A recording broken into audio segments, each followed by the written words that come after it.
क्या वंदे मातरम का अपमान करना आपको जेल तक पहुंचा सकता है? क्या देशभक्ति अब सिर्फ भावना नहीं बल्कि कानून का विषय बनने जा रही है? संसद में पास हुए वंदे मातरम बिल को लेकर पूरे देश में सियासी बहस तेज हो गई है। आखिर इस बिल में ऐसा क्या है कि सत्ता इसे राष्ट्र सम्मान बता रही है और विपक्ष सवाल उठा रहा है? अगले 3 मिनट में जानिए पूरी कहानी। मैं हूं विपुल सैनी और आप देख रहे हैं एसटी न्यूज लाइव।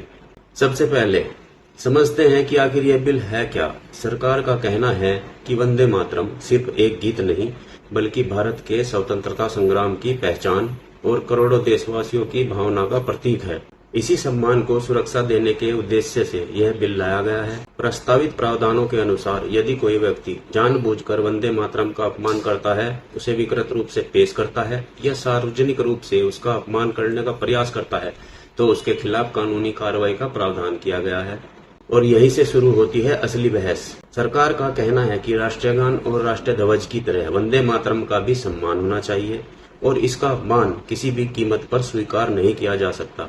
वहीं विपक्ष और कुछ सामाजिक संगठनों का कहना है कि कानून बनाते समय अभिव्यक्ति की स्वतंत्रता और संवैधानिक अधिकारों का भी पूरा ध्यान रखा जाना चाहिए। उनका सवाल है कि कहीं इस कानून का दुरुपयोग तो नहीं होगा।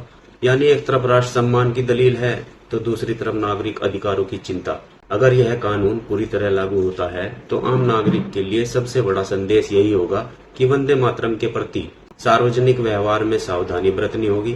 हालांकि यह भी समझना जरूरी है कि केवल आलोचना, चर्चा या संवैधानिक बहस और जानबूझकर अपमान, इन दोनों में कानूनी अंतर होता है। इसलिए किसी भी वायरल पोस्ट, वीडियो, अफवाह पर भरोसा करने से पहले आधिकारिक जानकारी जरूर जांचें।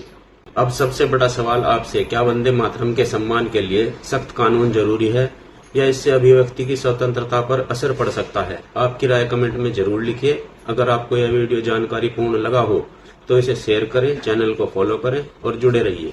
जय हिंद, जय भारत।